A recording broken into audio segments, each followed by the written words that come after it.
ಬೆಂಗಳೂರಿನ ರವೀಂದ್ರ ಕಲಾಕ್ಷೇತ್ರದಲ್ಲಿ ಇವತ್ತು ಒಂದು ಘಟನೆ ನಡೆಯಿತು. ಅದೇನು ಅಂತ ಅಂದ್ರೆ ಬಿಜೆಪಿ ಸಂಸದ ಪಿಸಿ ಮೋಹನ್ ಹಾಗೆ ಕಾಂಗ್ರೆಸ್ ಶಾಸಕ ಪ್ರದೀಪ್ ಈಶ್ವರ್ ನಡುವೆ ದೊಡ್ಡ ವಾಗ್ವಾದ ನಡೆದು ಹೋಗಿದೆ.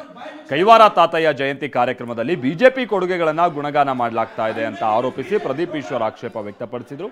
ಇದು ಸರ್ಕಾರಿ ಕಾರ್ಯಕ್ರಮ, ರಾಜ್ಯದಲ್ಲಿರೋದು ಸಿದ್ದರಾಮಯ್ಯ ಸರ್ಕಾರ, ಇಲ್ಲಿ ಬಿಜೆಪಿ ಬಗ್ಗೆ ಗುಣಗಾನ ಮಾಡೋದು ಬೇಡ ಅಂತ ಪ್ರದೀಪ್ ಈಶ್ವರ್ ಅದಕ್ಕೆ ತಗಾದೆ ತೆಗಿತಾರೆ.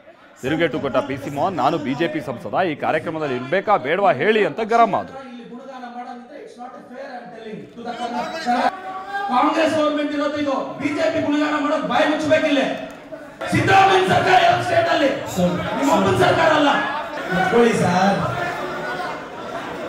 ಗುಣಗಾನ ಮಾಡಬೇಡಿ. ಇಲ್ಲಿ ನೀವೆಲ್ಲ ಪಕ್ಷಗಳನ್ನ ಇಲ್ಲಿ ಗುಣಗಾನ ಮಾಡೋದಿದ್ರೆ it's not a fair. I am telling to the Kannada culture department. Starting anchoring ಇಂದ ನಾನು ನೋಡ್ತಾ ಇದ್ದೀನಿ, ಓಪನಿಂಗ್ ಸ್ಪೀಚ್ ಇಂದ ನೋಡ್ತಾ ಇದ್ದೀನಿ. It's not fair. ನಾನು ಹೇಳೋದು ಗವರ್ಮೆಂಟ್ ಪ್ರೋಗ್ರಾಮ್, ಸಪರೇಟ್ ಪ್ರೋಗ್ರಾಮ್ ಮಾಡಲಿ. We agree. Hello Pradeep Eshwar ಅವರೇ, ಒಂದು ನಿಮಿಷ. ನಿಮ್ಗೆ ಉತ್ಸಾಹ ಇದೆ ಹೇಳಿದೆ, ಬಟ್ ನೀವು ಕೂತ್ಕೊಂಡು ಇಲ್ಲಿ ಸಿದ್ದರಾಮಯ್ಯದು ಪ್ರೋಗ್ರಾಮ್ ಇದು ಅಂದ್ರೆ ನಾನು ಬಿಜೆಪಿ ಸಂಸದ ಇಲ್ಲಿ ಇರ್ಬೇಕಾ ಬೇಡವಾ ಸರ್? ಅದನ್ನು